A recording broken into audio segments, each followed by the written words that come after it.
And hello, hello, hello. Hello. Hello, hello, hello. We at the Gamedev stairs, and today we have a Belden Pham.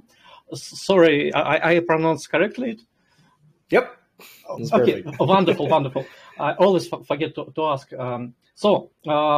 He is he is animator from Ubisoft.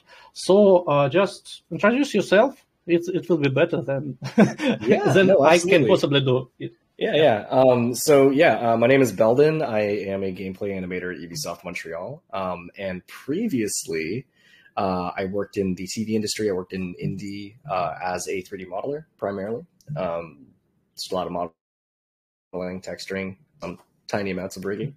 But yeah, I just recently, about a year ago, got a animation focused gig. It's the thing that I've been wanting to do for a little bit is working in the AAA industry as an animator. So yeah, that's more or less where I'm at. Wonderful, wonderful. Uh, as I said, the person to you, I really like Ubisoft games. Yeah.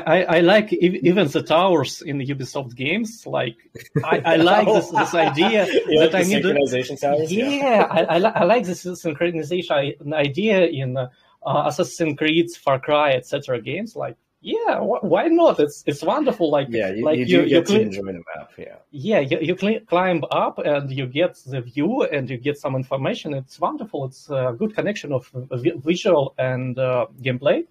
Mhm. So, most important questions we have: how did you get to your first game dev job? Oh, okay. I'll answer this in two parts because my first game dev job technically was as a 3D modeler. And the steps that I took to get that gig are a little different than the steps I took to get my Ubisoft gig. And I consider them different because it was technically two different jobs. So just to start on the indie one, a lot of that was trying to really focus on like efficiency at the time. Now the art's like the standard of art quality for the studio that I was trying to get hired at, it didn't have to be like super high AAA quality. So where I found value in my application or myself as a worker was in being able to be quite efficient. So I'm hitting the quality bar. I'm very consistent, and it's fast. It was fast. That was something that was really nice about working at that studio. Now, by contrast, on the AAA side, that took a lot more really sitting down and comparing demo reel to demo reel, and also understanding the kind of content that the studio I'm applying to does. And this is super important. This is like the number one thing that if I could go back and tell younger me what I would do, is to really settle on what kind of content I like to make. So we'll give you an example. Ubisoft's a lot of very realistic animation. It's a lot of motion capture. You look at our games and everything is just like, crazy motion capture, all these like awesome body mechanics. And there's also a lot of first-person shooter games. So when you apply to a studio like Ubisoft, ideally you want to try to include something that is along the lines of that, because the directors are looking for, they might not be looking for someone that's, especially when they're hiring a junior, they might not be looking for somebody that is just, they hit all the points. Like they're 110% the most perfect candidate ever, because that doesn't exist. Or if it does, it's rare. But when they're looking for potential, there's certain things that they're looking for that you understand already. So, if you understand the difference between gameplay animation, right? So you're constructing animation that is supposed to work in gameplay. It feels like it could be in a game. But then you already have a leg above someone that isn't applying the portfolio that has a lot of focus on that. So there's a good balance to have, and I think as juniors, that's something that you want to think about. If you can give yourself any advantage outside of obviously being good enough, right? That's a big thing, but being good enough and also showcasing that you understand what the job is and you understand what the studio does is just going to give you that much more of a leg up on the competition. So that's really great. And also, this is another big one, is that when you're making the work, if you discover you don't actually it, or maybe you discover that you actually love doing it. So if it'll inform you, because let's take like first person animations, for example. If you're like, oh man, I really want to work on the next Call of Duty. I love Call of Duty. And then you sit down, you do some first person animations. And you're like, holy crap, I hate doing this. You might then just discover that, hey, maybe doing first person is just not my thing. You might discover that instead you really like doing third person combat, or you like doing melee, or you love doing creature, whatever it may be. You as you make these personal projects, or school assignments, whatever they may be, you might discover a little bit more about what your personal preference is, and then you can kind of tune and look for work that kind of fits that bill. Now, there's something that I'd like to address for sure, which is certainly, like, as a student trying to get into the industry in general, a lot of us are very like, I'll take what comes, like whatever is available and whoever will hire me, I'll take it. And I totally hear you there. So for myself, when I was applying, my reel was kind of very general. I had a little bit of realism. I had a little bit of like snappy, and then I had some like very like Overwatchy kind of feel stuff. And it was kind of very all over the place. My priorities with that reel was to showcase a good understanding of timing, posing, silhouette, and oops, sorry. I think that if I could go back, I would try to still focus just a little bit, even if it's just one or two shots, just to make sure. But yeah, so sorry, that was a bit long-winded, but I hope that answers. No, it's very very important. It's very important info that you should try to concentrate on something and try how it which emotions it will give to you. Like, is it really for me, or should I try something else? And try to not do everything. Even in some specialty, you need to focus on something in your first days, in your first years. You can generalize later maybe, but as the first steps, you need to be very focused on something you really like and you can develop your skills in. Yeah, absolutely. Wonderful. So what about your second story? How do you get to Ubisoft later? It was a bit of a stroke of luck. It was in two things. So I had been talking with a recruiter for a couple of weeks, and we were just looking over the available applications. But the thing that I believe really helped my application was trying to make animations. So it's actually the demo reel that you posted there is actually, it's the most recent one, which is my personal projects one. But the one that I actually got hired with is it had like some very realistic animation stuff that I was kind of trying to hit. I was like referencing a lot of Ghost Recon Breakpoint takedowns, and trying to hit the point on what they focus on. And like I mentioned, like Ubisoft is very realistic, and you look at they do have a wide breadth of games, but I mean, if I were to like recommend tailoring a reel just for Ubisoft, it would be parkour, first person, and takedowns. You do those three, and I think you have a pretty good fighting chance because it covers a very broad amount of games that we do. So yeah. So we need a lot of towers. You can clean the towers. Yeah, if you want to animate a guy climbing a tower, we can animate the towers. Yeah, it will be wonderful. I understand. It's a very pragmatic way of thinking how to get into some company. So you just work in the style in the satisfying needs of this company, and it's very mature understanding of how it works, and because new guys in game development trying to just send hundreds of emails like, I just want work with you. I can do whatever you do, and they did not have anything to prove their motivation that can prove their skill or even possibility to match the style.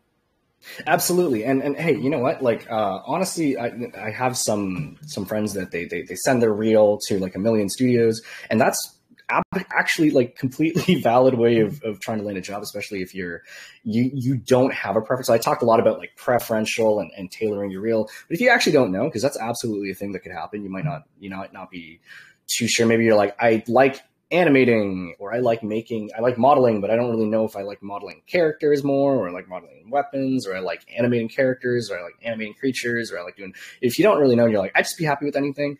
You could absolutely send it out, and I'm sure someone will bite back. Sorry, there was a specific point that I was trying to lost my train of thought.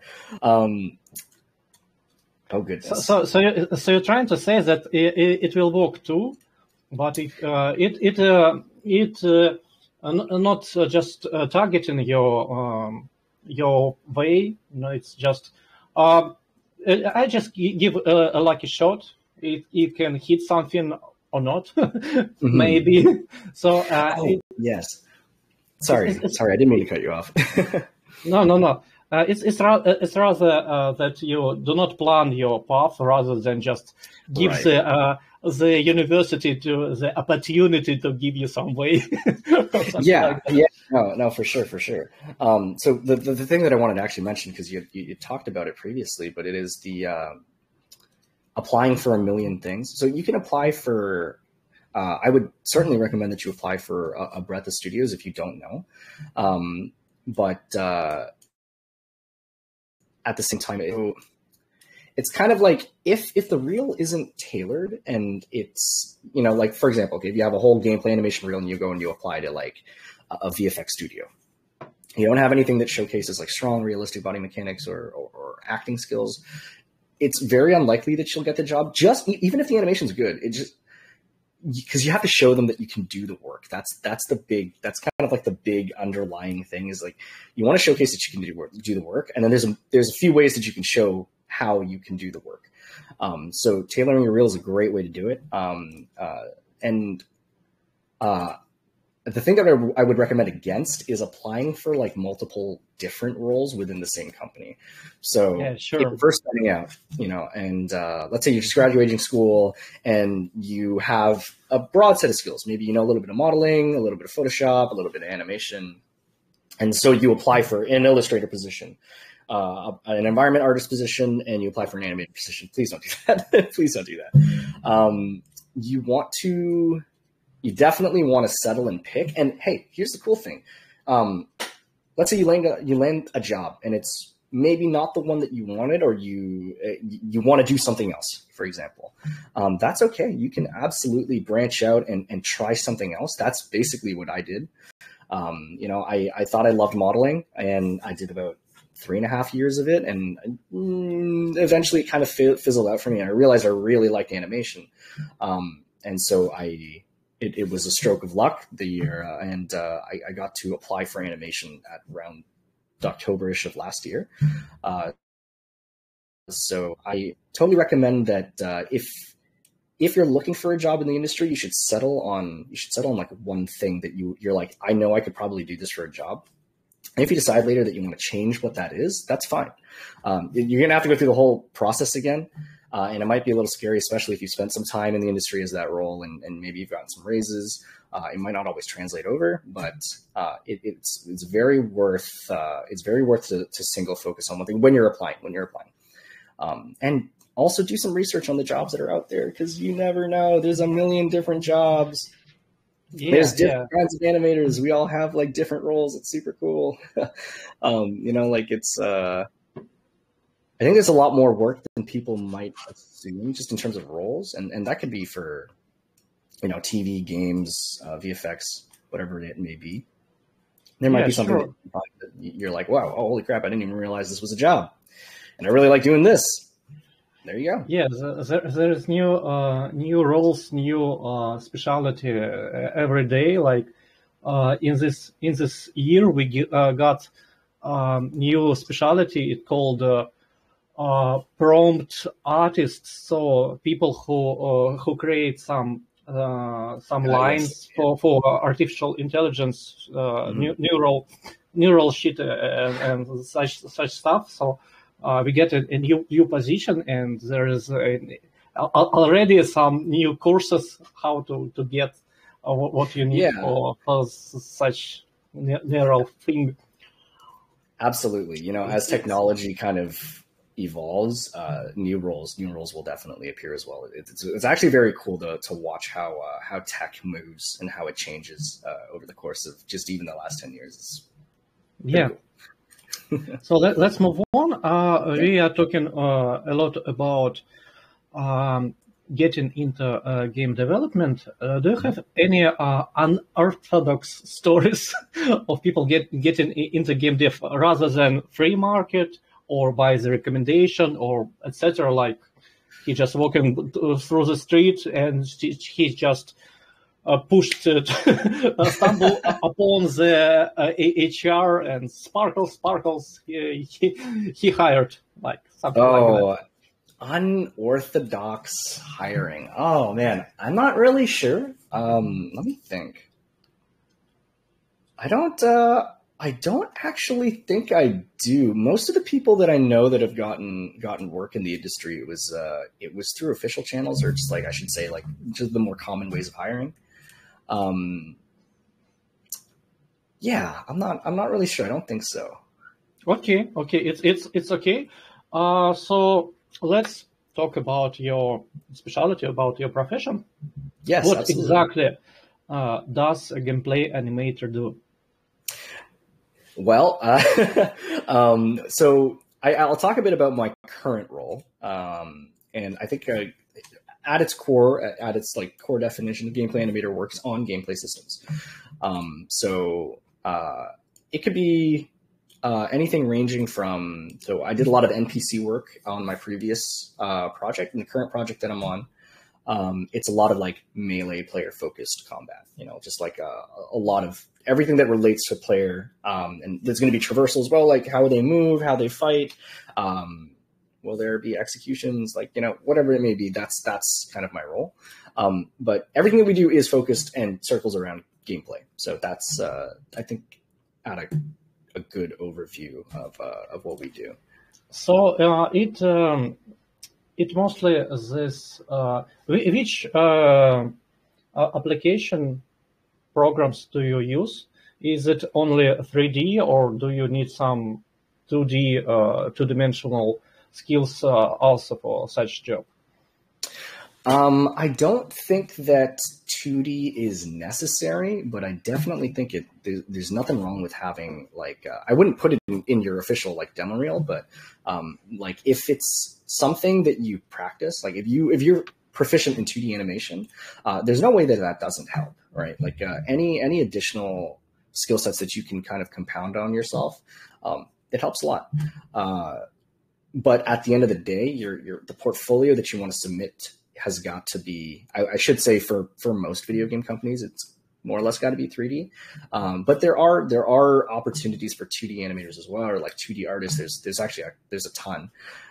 But I think if we're talking primarily about like gameplay animation in like the AAA space, I see it's mostly 3D. In terms of applications, Maya is pretty common. Motion Builder, knowledge of Unreal Engine, 3ds Max. That's the most common stuff that I see now. Ubisoft uses its own engines, but even then, like at the interview, they were just they were curious about whether you had any experience with Unreal Engine or Unity or just like any previous engine experience overall. So if you bring engine experience to the table, it will help you a lot, because another step, going back to the whole prepping your reel to showcase that you can do the job. Our job doesn't end in Maya. So like, you know, I love Maya. I animate in Maya in most of my free time. It's mostly Motion Builder at Ubisoft, but you know, there's a process of integrating and then play testing and prototyping like in engine. And that's another facet of the job. So if you can showcase that, you know, and this is kind of like a bonus thing, but if you can showcase that your animation works in game, that is further adding on to how good your application could be. So, yeah, that's I understand. And you mentioned some inner tools in Ubisoft. Mm-hmm. So as I think it can be proprietary application, proprietary tools that you cannot access anywhere rather than in Ubisoft itself. Yeah. So how do hiring personnel, how the lead check if you can work with something that you cannot even see outside of the Ubisoft? Yeah. So you wouldn't have to showcase that you understand how to use the engine that we use specifically. I think what would help a lot is just showing that you actually know how to use an engine, period. So, for example, if you showcase your animations and you bring them into Unreal and you showcase them working, that's definitely, you're saying something without saying it. You're showing like, hey, I can bring something in engine. I'm working with this prototype, and like this is. Like I understand the process of gameplay animation. That's kind of what you're looking to show. Sorry, that was my point. Yeah, it's totally answered my question. So, which skill set does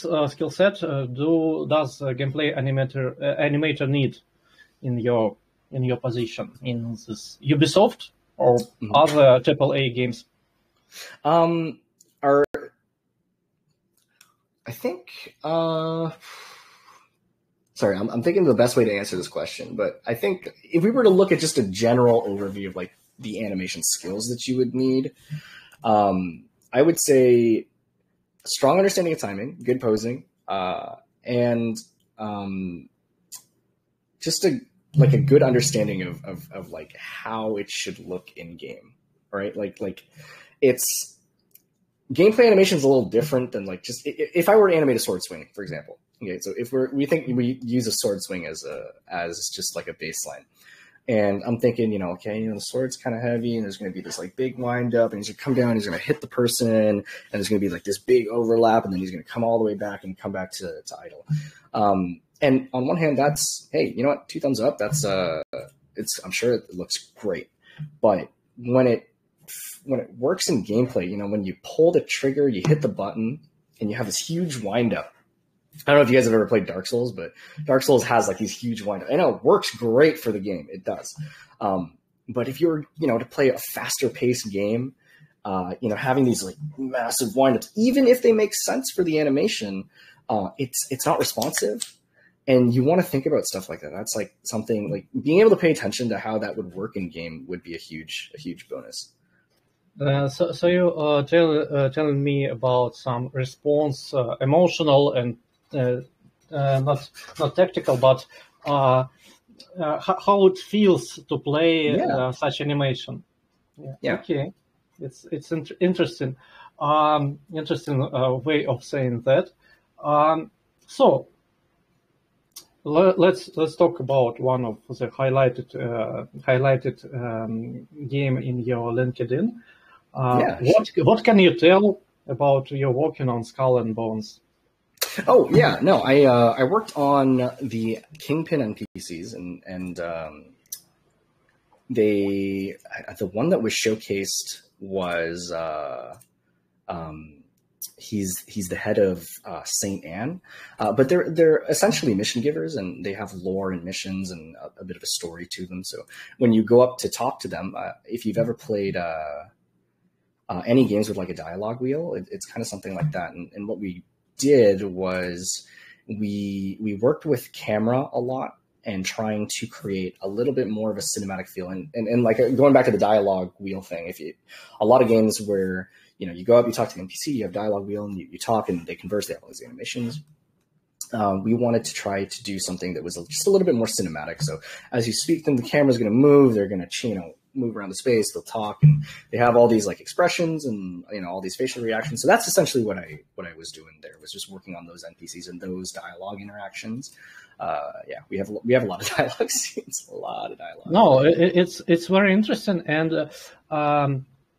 there is some classic attitude, classic schemes on dialogue system, and there is like some progressive ones. Can we say that, like something Oblivion style, or something like Skyrim style, and it was too progressive for Oblivion. It was too progressive. Like there was like moving characters, and they just have some cinematic attitude. It's like NPC can be drowning in the water at the same time, and you can speak with them. It will drown further, and it will talk with you at the same time, and it will die in this dialogue, but it will not respond for it. Why do we even need some cinematography, such movie style in video games? Well, we already have some tools to fix this dialogue system problem.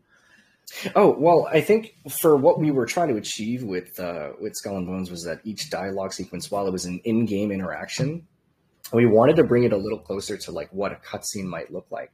So it was, for us as gameplay animators, normally we don't mess with camera, or, well, I shouldn't say it like that, but like in terms of creating a cutscene, we don't really mess with camera in that fashion. So it was a really good learning opportunity for a lot of us, because it was like, normally if you don't study cinematography, creating appealing composition and having a performance to a static camera, stuff like that is definitely, it was new to a lot of us on the team, which was really cool because we got to study it. We eventually hired somebody to kind of help us with the camera and walk us through like a lot of that stuff, but it was a very, very nice learning opportunity for us. So I was very pleased, because I'm always happy to learn new stuff when it comes to you sound very enthusiastic about this situation when you cannot do something yet, but you ready to learn. Like, of course. It's wonderful. We are surrounded by all this direction, so we can fight in any direction at all. It will be wonderful. Okay, so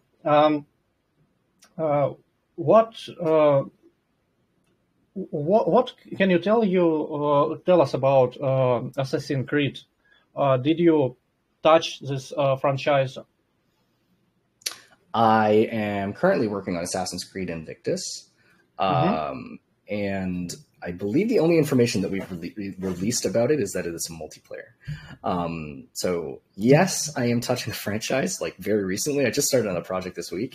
I can't talk about it too much. It's Assassin's Creed, so there's melee combat.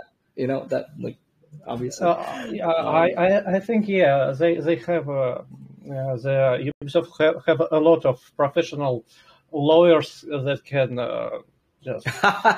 just no. We will not talk about it. Yep.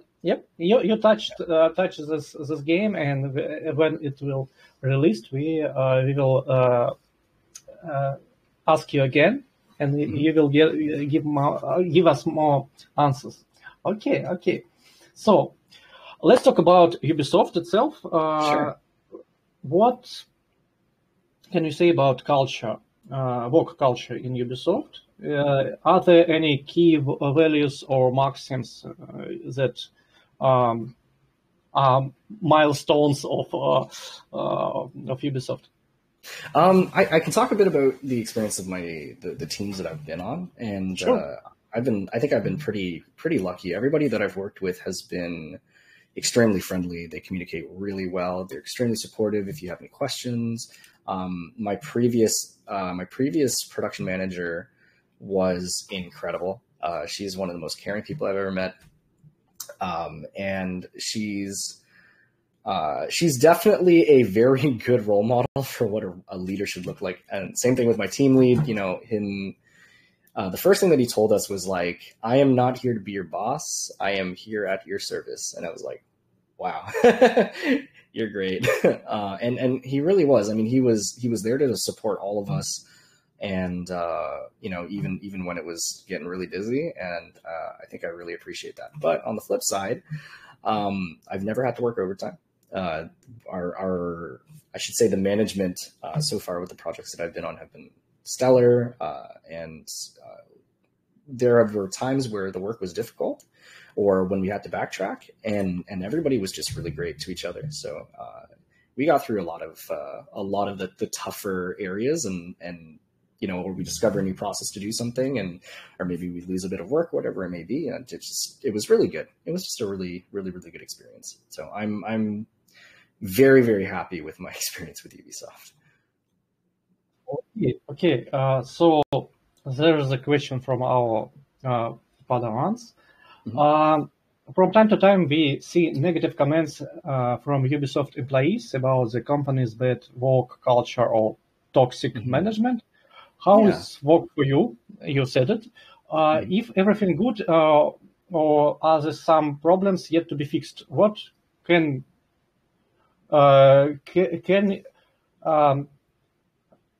which parts can you think it can be improved? I can't. Okay, so from my personal experience, I haven't been privy to any of the negative cases, but that doesn't mean that they don't exist.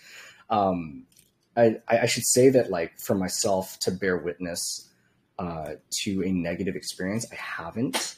But what I should say, and this is, it's less of a Ubisoft thing, it's more of just a games industry thing, and it should be everybody's responsibility to hold abusers accountable, right? Like if you witness something, or you know, someone tells you something in confidence, and you kind of opt to gloss over it, or you don't say anything, you're kind of in some ways allowing this to continue. So the only way that we can really, or I shouldn't say the only way, one of the best ways that we can really combat a lot of these negative experiences that people are having is to be good role models, hold people accountable. There has to be good consequences for when harassers and abusers are being dealt with. Like that needs to happen. And I think that's, as a general games industry thing, that's something that can definitely be improved across a multitude of studios. So yeah, I think that would be my stance on that. So the idea that you provided, that we should be more responsible by ourselves rather than search for some good or best company. So it's just be good with people, and do not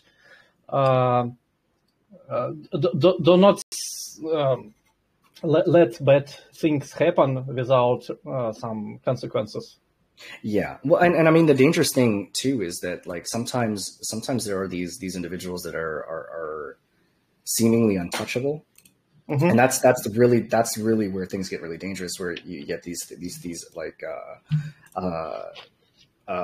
like predominantly negative experiences at certain studios. So I'm not sure what the best course of action would be to try to combat that, but it is something that needs to change, because it shouldn't matter what your job title is. If you are an abuser or harasser, like, you should be held accountable no matter what. There's nothing that should protect you from consequences.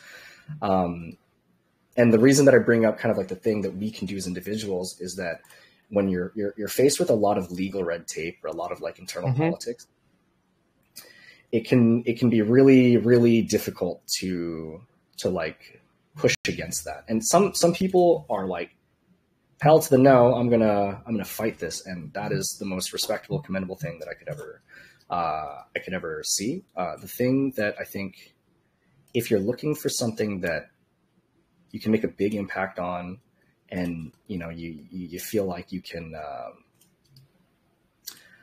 don't really know what the word is, like. I'm not so good English speaker.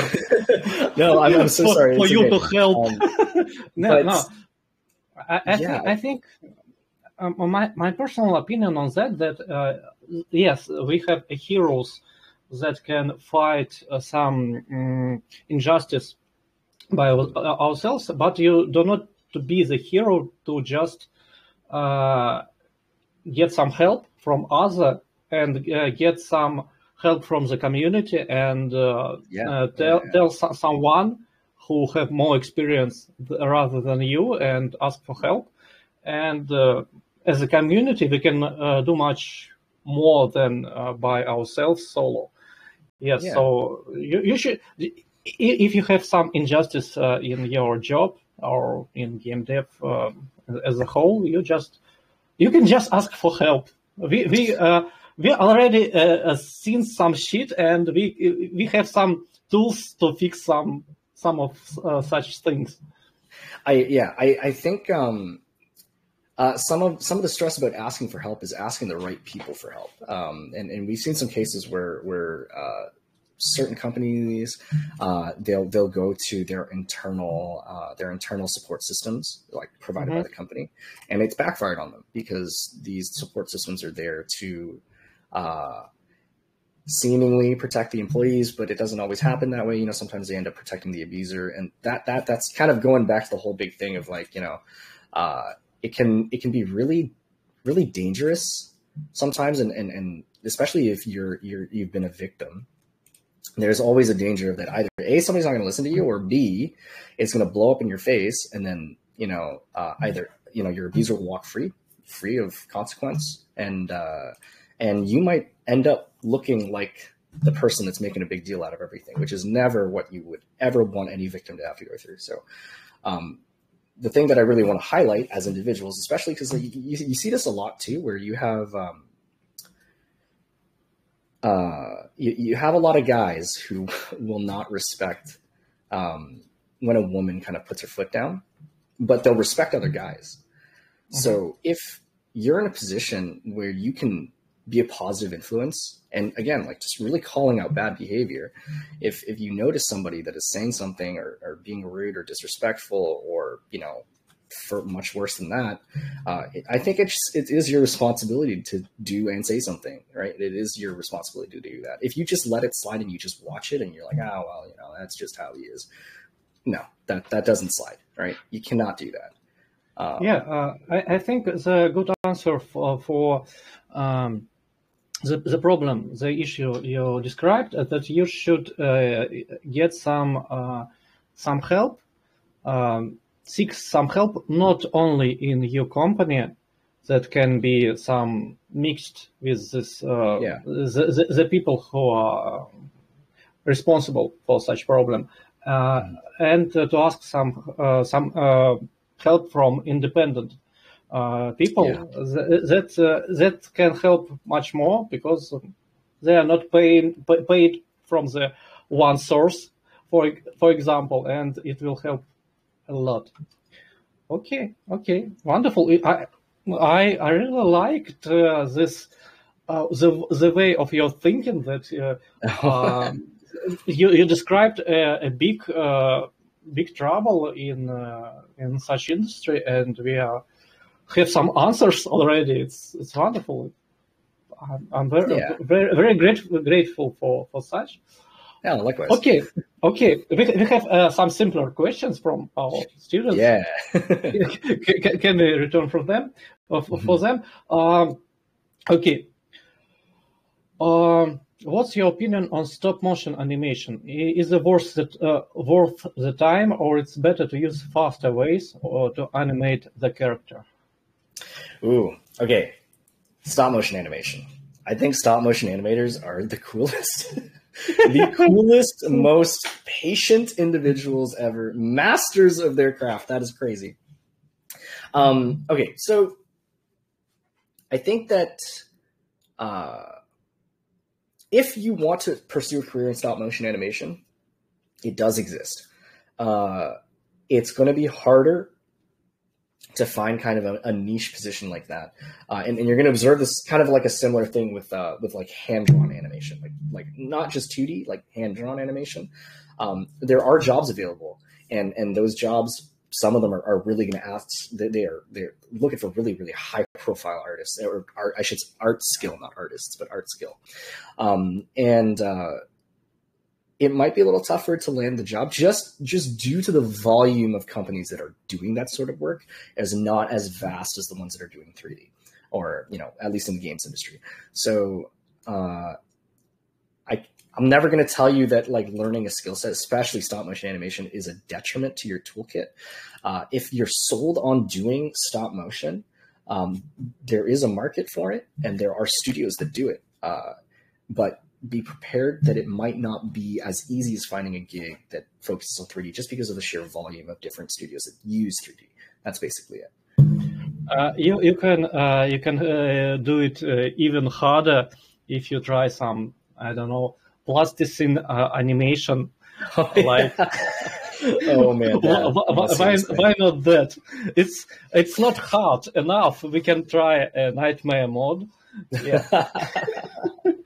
Sure. My advice is just to start with more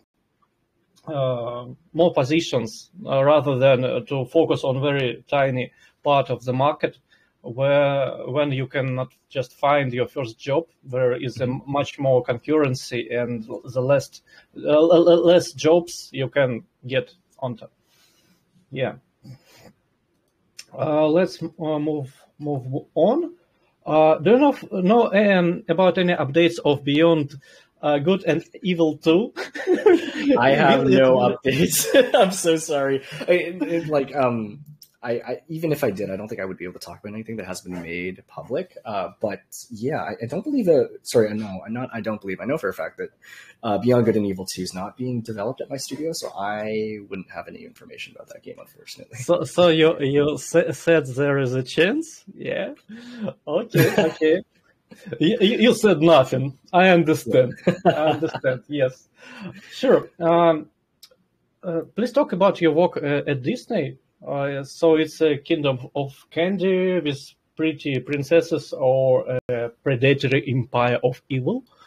What this looks like?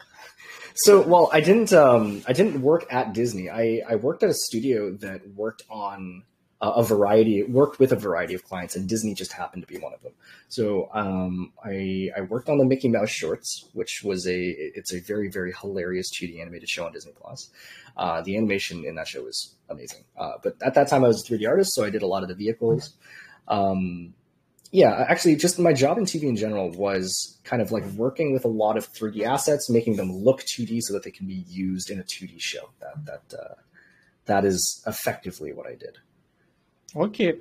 So, just tell us: is Disney a bad, evil company or a good company? I don't know. Like such question. Yeah, of course. Disney have a very good lawyers. No, we will not take our chances on such token. Okay. It's difficult for me to say for sure. I can't speak on them as a client. I know that if anything, the work itself was quite difficult. Style matching was hard, and they were definitely very picky. But it's the same thing. I kind of just really enjoyed my time because it was different. Like, it was something new. And I remember something in particular. There was a very specific way that they did the textures, and there was a specific texture on the vehicles that they wanted to have, and that took a little while. It was really hard, but outside of that, no, it was. I enjoyed my time when I was working on the Mickey Mouse shorts. Wonderful. So they have their own high standards, and it looks okay for such business, multinational big business. Okay, I can understand that. So. One of the question from our other student, I want to work as junior animator with you, like in Ubisoft, for example. What skill set should I have? what would you like to see in my portfolio? Mhm. And what would make me stand out among other candidates with similar skill sets? Okay, you described a lot of it earlier, but can you add something to such question? Okay, sure. I'll talk about one thing, and that is arguably very important, actually. But let's say that you're interviewing for the position, and there's another candidate that is of equal skill who is also interviewing for the position, and you're kind of curious what you can bring to the table that's a little bit that might make you a more appealing candidate than just your skill sets. Maybe you guys have both amazing, incredible reels. You've showcased that you understand the engine, you understand how to do gameplay. I think it after that, it just boils down to the person that you are. My genuine recommendation is, so when you're a student and you go to school, and schools are at danger of like making things super competitive, but the people around you are not your competition. I mean, in a way they are your competition, but at the same time, these are also your future colleagues. And you have to remember that, because like, you don't want to be like a super, super unpleasant person to work with. And that's like really, really important. Like our whole industry is about collaboration. So, they value strong communication. They value people that are humble. You talk to anybody, and I promise you, they'd rather work with somebody who's kind of mediocre, but an incredible person to work with, who learns well, listens to feedback, has no ego, and is just an all around great person to be around. And somebody who is at the top of their craft and like just some of the most awful, egotistical people that you could ever meet. It is really about your interpersonal skills, and so we call these soft skills. Like these are like really we too. So yeah, I would highly encourage you to put your best foot forward and show. But also, it's not just about showing. It is about you too. You want to make sure that you yourself are living that reality. Look at the people around you as like friends, colleagues, and people that you can learn from, and that will go a long way. I promise you. Like in no matter what team that you work on, just be respectful to people and be willing to take criticism, and as best you can, be as professional as possible. Okay, it's wonderful. It's very human loving. It's philanthropic itself. It's a good position. I really like it because there is a problem. Like we saw a lot of movies, a lot of TV series about such harsh concurrency, this war in office for the position, and we think it should be like that, but no. We in game development, for example, I cannot say about other industries. In game development, we rather have a lot of very heartwarming people who are trying to help each other for free, like you or me. We are just trying to give some opportunities to other people, and we are not trying to just kick them to the water. No, never. Oh my goodness. No. Yes, of course. I think it's an attitude that you should not be the bad guy to have and success in this industry. You rather should be a good guy, be the best that you can, and it will improve your chances to get some job and get the promotion and get the success in such industry. 100%. And that's a good thing to highlight too, is that I think there's a lot of people that work in the industry that are more than happy to give back, because we all understand. We all know how hard it is to get into the industry. Like everybody's lived it, and as the years go on, it gets harder and harder. And the people that manage to break through that barrier, I mean, like they get it. And for those that are happy to give back, like I'm certain they would be more than happy to help somebody along, even if it's just to help them through an interview or to look at their portfolio. And then that's why that game dev sheet is so important, right? Like there's everybody on there is like, yeah, no, contact me and we'll help you. Sure thing. Yeah. This is how I'm doing right now. I'm just asking some people to help the other people. Okay. So the one of the important questions from this animator student: have you ever heard of the Cascadeur 3D animation software? Have you ever tried the software yourself? I've not tried it myself. It's I haven't tried it, but it looks really cool. The way that I look at anything that kind of just like has like a huge technological advancement like that is the first thing I'll think about is just how do I incorporate this into my workflow. And it looks honestly, very pragmatic. I like your attitude. Like, how can I use it? Well, yeah, but that's what you got to do, right? Like something new comes out, and then if it can speed you up, I mean, it's my genuine recommendation to at least have some sort of curiosity towards it. And Cascadeur is very cool. I haven't looked too much into it. I've seen a lot of their demo videos and what they are showcasing. I think it offers a very powerful package for very, very quick iteration on like strong physics calculations. So it's very interesting, but I haven't used it myself yet. Okay. We have some time to return from for previous question. You were working in Mercury Filmworks, and and you involved in such projects like Hilda, Kid Cosmics, Mickey Mouse Shorts, Bob's Burgers, the movie. What can you say about such work, and how this experience helped you to work in game industry? If so. Oh, this is going to be a funny answer. Okay, so yeah, like I was saying, my job was mostly making a lot of 3D models and rigging them, texturing them to match the 2D style of the show. And then we would send off renders, like we would send off the renders and we'd send them to the 2D animators for them to put into their scenes. And it's just there to support the 2D the 2D look of the show, so that, you know, if you have a vehicle that's doing this like crazy flip in perspective, you know, they don't have to draw that. That would take a million years. And it was awesome. It was really cool. And, you know, I got to the nice thing about working at Mercury is that I got to work on a breadth of different projects. My favorite one is obviously the Bob's Burgers movie. It was the most challenging project I worked on. It had the most amount of modeling I could do. You know, it was really, really, really fun. And at times it was really, really hard. So I liked it a lot.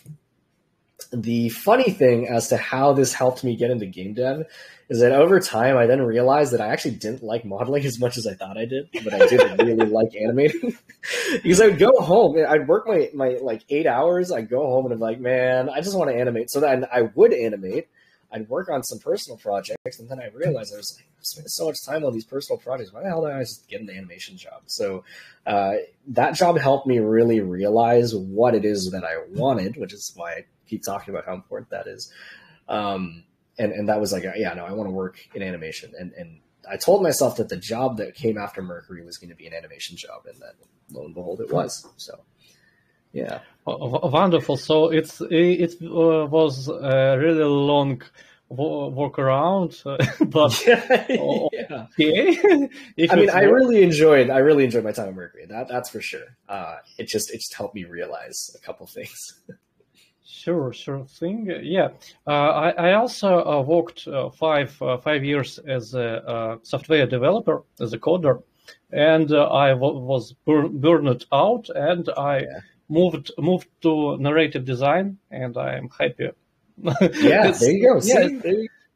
Yes, it works. Yeah, just trust me. Yeah. Okay. So we have our final part. I really like to talk with you, and I was not expecting so deep conversation. Oh. Yeah, I really like you, man. Yeah, sure. What courses, guides, books you can recommend for our fellow kids? Yeah.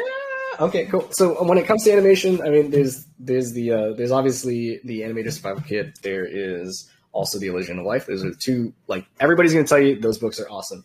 Another one that I can definitely recommend is Game Anim by Jonathan Cooper. That one's really great. It's a little bit more it's very technical, it's very hands-on. And I think it speaks very well for just kind of like a lot of the stuff you might have to deal with as a gameplay animator or working in the games industry as an animator. So I super recommend that. But beyond books, I think that there's a YouTube series or a YouTube channel, and the name is New Frame Plus, and he breaks down the principles of animation and how it applies to games. And that's so good. It's so valuable because when you're learning animation in school, you learn the 12 principles of animation. You're like, yeah, that makes sense. But then how does it work for gameplay? Like I was talking about it, how does that work in games? That video series breaks down. It's just so freaking good. It's such an incredible resource. And I also highly recommend looking up an individual named Jason Shum, Shum. And he has a series of interviews on YouTube as well, where he's just interviewing different animators and just talking about how they broke in to the animation industry. And there's some very, very interesting interviews there. And I really recommend it because it should frame to you that like getting into the industry is not always a linear path. And everybody's going to have a different way in. Like for myself, I didn't just go straight in there, right? Like I went all the way around and it, like, I wouldn't change anything about that. Like I really enjoyed my time. So, yeah, it's definitely well worth, the look to just find some videos or like meet some people. I would say, Twitter also has some really good resources sometimes, or at least some really great resources for inspiration. But that's what I would recommend. Wonderful, wonderful. So when we will create our subtitles, we will we will hear your voice, your words very carefully, but we will not get every of your word. So we will ask you for write this down. Okay. Yeah, of course. Yeah, sure. No problem. Okay. What related media forms are worth learning from? So you are working in game dev, game development. So should we see a lot of cartoons or live action films or comic books? Which are most important? All of the above. All of the above. It's always good you can learn so much from so many different kinds of media. You can learn from cartoons. You can learn from kids shows. You can learn from animated movies. You can learn from video games. I mean, if I was going to pick one that was going to help you the most, if you want to be a gameplay animator, I would say, yeah, play games. Play games so that you know what it feels like, so that you have a good understanding and you know, like, kind of the sort of games that you enjoy and what draws you to them about the specific gameplay styles. But like, there's so much, and I mean, you can learn from everything. I mean, you don't even have to learn from animation. You can learn from real life. You should learn from real life, but, watching movies, if you want to learn more about cinematography or composition, watch movies, watch like a lot of Denis Villeneuve. Like he has this, anyway, I could go on for ages. Just consume media. I can't recommend you just one. I really would encourage you to explore as much as possible. And if there's already media that you do consume, please, by all means, try to study what it is that you like about it. That's my recommendation. So what's about anime? Anime, yeah. Oh my God, consume anime. Absolutely. Okay. Yeah. We have a couple of fans of anime in our channel, and there's a question from them. Okay. Your favorite video game? My favorite video game? Oh God. Okay. Probably Mass Effect 2. I think Mass Effect 2. Mass Effect 2. Yes, sure. The second one was the best. Yeah. Yes. Yeah, that's how I feel. It's definitely a topic for debate, but I think Mass Effect 2 left the most emotional impact on me, and that was sure thing. It was perfect. Yeah, the first one was not so polished. Like it has some problems with some system and some dynamics and etc. The third one was like this bad ending with the scholar choices, and it just broke all the feeling. Yeah, but the second, was the best. No, the second was incredible. I think I enjoyed all the games in the series, but it was just that like the way that 2 had presented its story to me and how much I cared about the characters and also the gameplay improvements over from 1, it was in my eyes, like it was just a perfect sequel. And I'm certain that there are definitely things to criticize on the game, and that's fine. But for me, it was as perfect a game as could be. I was so incredibly happy with the storytelling. I was so incredibly happy with the gameplay. I was so incredibly happy with the locations, the environments, the character design. Like everything about it was just incredible. So yeah, that I would say that's my favorite game, like of all time. Wonderful, wonderful. What inspires and drives you to move on? Oh, the desire to learn, the desire to learn, being able to make cool stuff. Mm-hmm. I am never ending in love with making cool stuff. And every single time that, I follow a bunch of people on Twitter that they inspire me all the time when they post their personal projects, or they post the games that they work on and the scenes or the sections of the game that they worked on, the sections of the movie or the show. There's so much cool stuff out there, and it's both humbling and inspiring. I find that because we're such a collaborative space, what I really like is that it's not a competitive thing, right? It's not like, oh man, I have to beat this guy or I'm going to die. No, it's like you can learn so much, and it's not even just not necessarily people that are more experienced than you. There are students that are just absolutely bonkers, and you can learn from them too. So I think, yeah, it's those two things. Try my best to learn as much as possible is for sure my number one driving force. Wonderful. So next question. 2 books, one that you liked the most, your favorite, and the one that influenced you the most. Oh, 2 books. Oh man, that's a toughie. My favorite book of all time is a book called Ghostwalker, and it's a little D&D book. And you know what? I'm almost embarrassed to say this because I actually don't remember what happens in the book because I've only read it once or twice, and it was a very long time ago. The thing that makes it my favorite book is, once again, the way that I felt at the end of that book was it was very emotionally heavy. Is this a Martin book or other guy book? What they said? It's Ghostwalker. Christian Feehan or Martin? No, it is by Eric Scott DeBee or DeBie. I'm not sure how to pronounce his name, but we will find it. It's a very common name for a book, as I see. Okay. Ghostwalker Eidolon. D&D book. Okay. Yes, okay. It's the D&D book. It's the D&D book. That's the one. Yeah. Okay. So, most influenced. I honestly don't know. And it is partially on me because I don't read that much anymore. A lot of my inspiration comes from videos. Yeah, I'm not really sure. That's influenced me the most. If there's one that I remember that I've always wanted to make a game for. Well, at least when I was younger, I definitely did. It's a book series called Del Toro Quest. It's a bunch of little short stories. It's not a short story, but it's a series of about this little boy who's trying to assemble this belt that's been destroyed and its power has been lost. It's kind of collecting the Infinity Stones, but way back. It was a good story. I liked the characters in it a lot, and every book was like a new location, a new challenge, which would work really well for levels. But it was, that one I would say definitely spurred my creativity. I consumed that when I was very young. Yeah, it's always a miracle that some simple books can inspire you to walk all of your life. And, for sure. Wonderful. Yeah. There is a question that was not like this in the Russian, but my assistant tried to joke.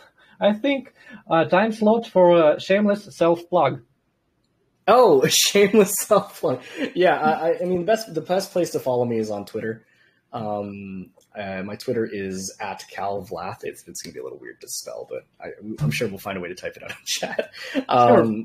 Yeah, that's the best place to follow me. I already found you where I can take your demo reels. Yeah, from the Twitter, of course. Sure thing. I added to this video on YouTube. So we almost finished here, and a few words for recommendation for our students, maybe for me, everyone who are hearing you at this moment. I think it's important to really pursue your dreams. If you're just starting out and you just discovered that, you know, working in the games industry is something that is possible, like, please continue to pursue it, because it is doable. It can be difficult, and it can be daunting at times when you're learning.